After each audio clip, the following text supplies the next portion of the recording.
Welcome to Dungeon Mastery 123, where settings are made up and the rules don't matter. In this module, we're going to explore and expand our basic setting we created last week, the city of Ur. As we've said before on this channel, whenever you get started, whenever you create a location, a place, or a thing, you only need one big detail, something that makes it stand out. In essence, the biggest, most outstanding fact, that one thing which really sells a point, the thing that if you went someplace and asked someone what that place is like, the first thing that would come out of their mouth. In this case, we're going to create the Old City Market Ward, the dirtiest, dankest, most crime-ridden part of the Old City.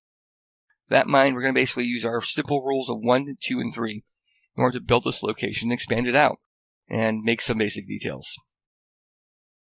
So let's get started.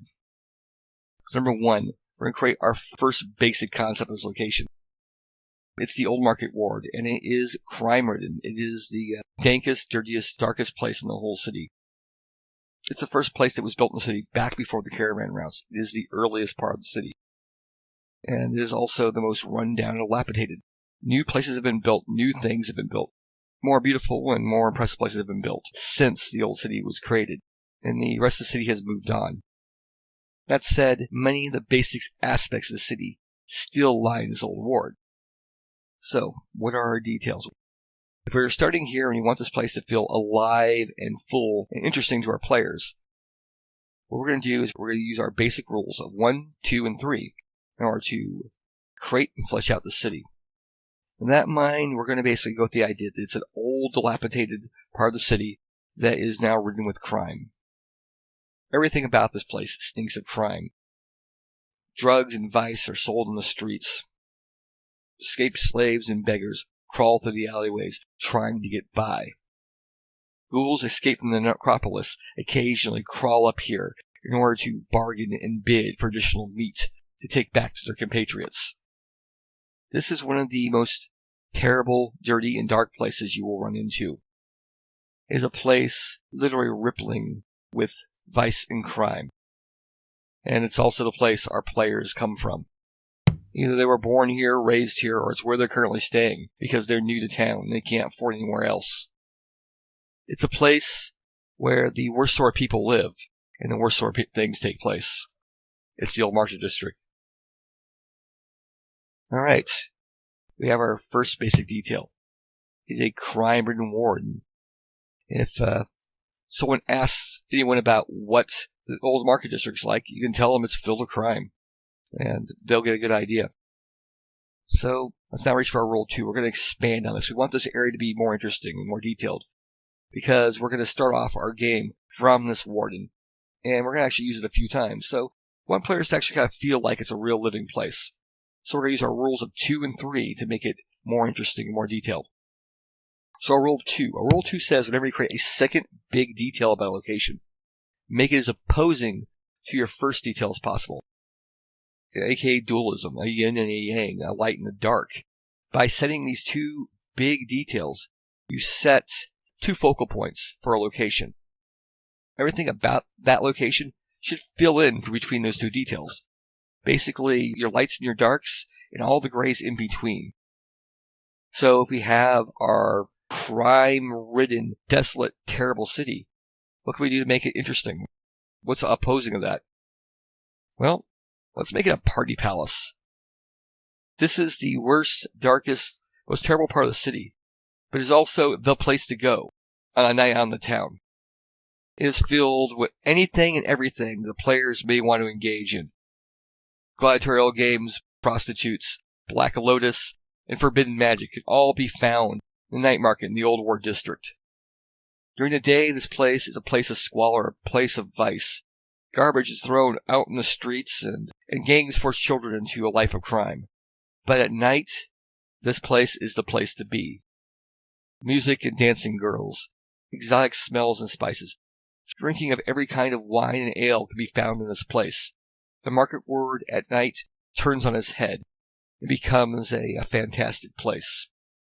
A place where men and women of ill repute can make a living, find a rumor, track down a job, and then find a fence afterwards in order to basically sell their gotten gains and more importantly, spend it all in the same place, without ever having to leave the market ward. Alright, With that in mind, we now have our basics of our market ward. Our market ward is an evil, terrible, crime place that the worst parts of the city can be found in. But it's also the most lively, interesting place at night. It's a place where everyone goes. Why?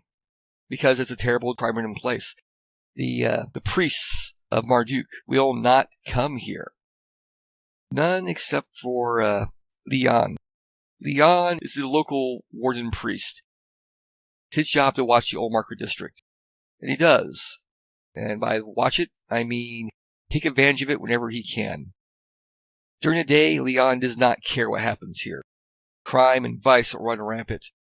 He and the guard will do nothing to stop it. But at night is when the money comes in. It's when the rich merchant princes come in order to see forbidden games and acts.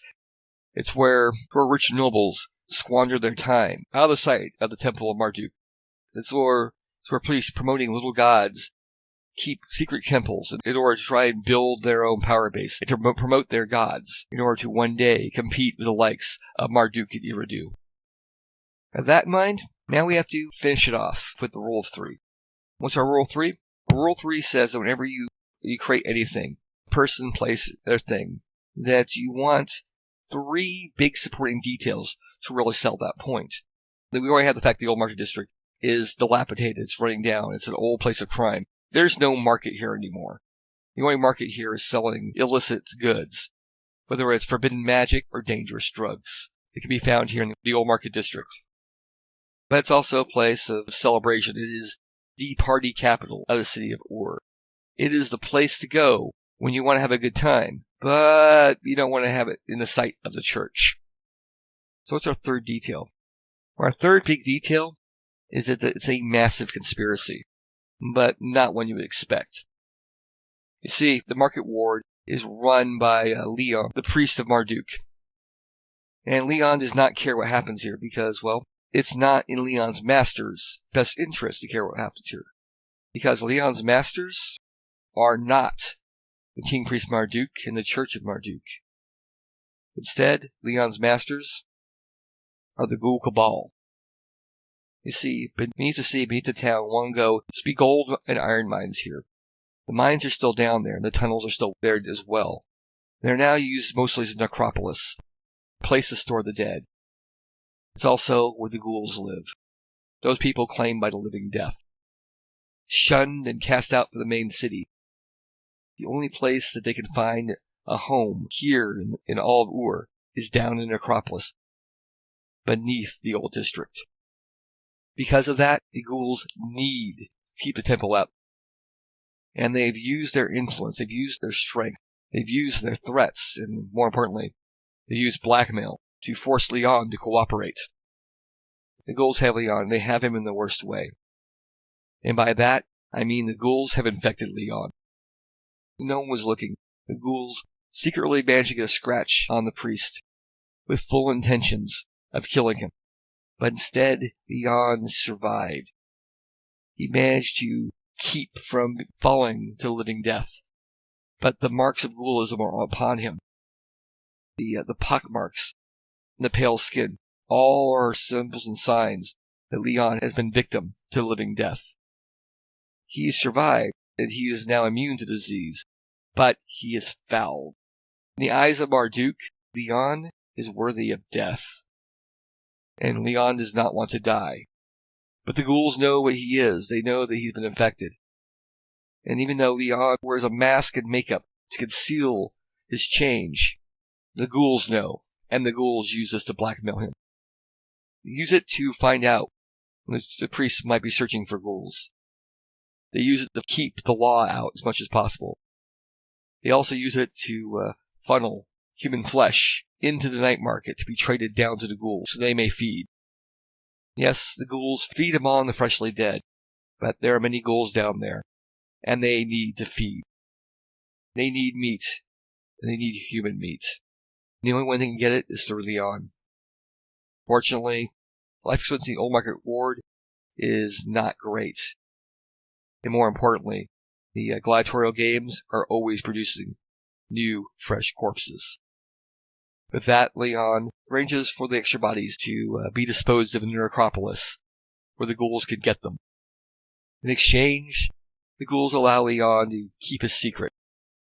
The strange partnership and strange truce is turned into a minor crime syndicate, with the ghouls forcing Leon and the gladiatorial manager to create bigger and more dangerous games in order to basically continue to feed the ghoul population down below, while also creating a great deal of money that can be funneled into the pockets of those who need it and want it. This place is secretly the kingdom of the ghouls, but no one knows it. In the center of Lemur, in the heart of Ur, lies the kingdom of the ghouls, hidden away beneath in their deep dark tunnels. They manipulate the leaders and population above in order to continue their feeding and to protect themselves. In the process, they've created this crime syndicate of every kind of vice, of every kind of crime, so they plenty of money to buy those off who want to look the other way, while at the same time always having the secret threat of the ghoul cabal. Alright, with that we have our old market district. It is now a bizarrely fascinating place. During the day, it is corrupt. It is viceroy and is falling apart. It is run by thugs and petty gangs. Priests and priestesses to gods of sin and vice keep their temples here, out of the sight of the church. And the main warden vizier, Leon, controls this area. But he does it with complete indifference. The same kind of indifference that Marduk gives to the rest of the city. This masked, robed individual is secretly hiding the marks of the curse of ghoulism. The fact that he was infected and nearly killed and turned into a ghoul. Something that would demand his death. In exchange for keeping the ghoul's secrets, he's allowed this cabal to exist. The local gangs here are fully aware of the Night Lords. They are aware the masked and robed figures who watch over the market district are the official and secret masters of the ward. Despite the crime, despite the violence, despite the vice, they keep things under control. They keep things reasonable. Yes, there's sin and crime. Yes, there's violence. But not so much that Marduk would ever take interest. Not so much that would get the attention of the church. Not so much anyone from outsider might take a passing interest in why the market ward is being allowed to continue. And with that, we got our old market ward. From here we can add additional details. We can add some major NPCs. We already added one, Leon. We'll probably also need a few more, like the leaders of the Ghoul Cabal. Maybe a couple guards who are in on the plot and taking bribes. Or a couple of gang leaders who have to pay homage to the ghouls, or may actually think that they're going to try and overthrow the ghouls. Throw onto that a wine merchant to keep them drunk and happy, and a fence to buy and sell the things the players need. We have a heck of a starting point. Now, we don't need all this to start off with. We just need some basic details. We didn't need to go to full rule of 3. We could easily just start with a single rule of 1. Set crime rate in place and gone from there. Every detail you add should build and create and expand the world. It should make it more interesting. But at the same time, don't get into so many details that you put a lot of effort into something that you waste a lot of time on. We made this old market ward, but let's face it, the players, quite frankly, could decide they don't want to be here. They might decide to travel to the city of Eridu, or they might become caravan guards. They might decide that they're going to go off and explore the lost city of Tyr. Once they get there, they might decide to stay there. Or maybe they might decide to travel beyond the plains of Den and find the homeland of one of their members. We don't know what the players are going to do yet. We've created our story, we've created our world, we're creating our campaign. And remember, the players are going to be the ones who guide how it goes. They're going to decide, ultimately, what the storyline is. Maybe I wonder, don't I have a say in any of this? Don't I get to decide how the story unfolds? Yeah, of course you do. You're a storyteller. You get to create these elements. But remember, don't get so caught up in your story that you forget that it's their story. It's their tale. That they're the heroes in the story. You're just a storyteller. You can always create the outcomes of their decisions, but it still has to be their decisions. Don't railroad them. Don't make them do anything they don't want to. If you do, as I've said before, one or more of you is not going to be happy with the results. With that in mind, we're done for now. If you like the series modules, let us know. And if you like the Kingdom of Ur and the mythic lands of Lemur, we do too. We're actually writing this stuff down, and we're going to make this world, and we're going to basically put it out there and publish for you as best we can. When we're done, maybe we'll make another world. It's yet to be seen. In the meantime, though, good luck and good gaming.